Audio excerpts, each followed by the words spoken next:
July 21 Kazan മാതാവ്. 1579 July 8 റഷ്യയിലെ കസാനിൽ മാതാവ് ഒരു പെൺകുട്ടിക്ക് 3 തവണ ദർശനം നൽകി.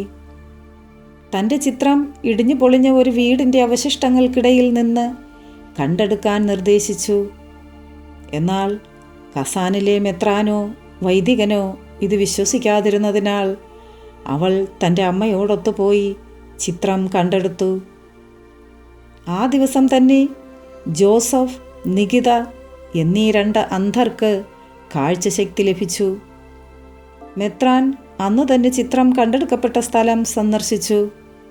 കസാനെ സംരക്ഷിക്കുന്നവളായി അറിയപ്പെട്ടിരുന്ന മാതാവിൻ്റെ ചിത്രം പിന്നീട് മോഷ്ടിക്കപ്പെടുകയും 1904 നശിപ്പിക്കപ്പെടുകയും ചെയ്തതായി പറയപ്പെടുന്നു. Ave Maria.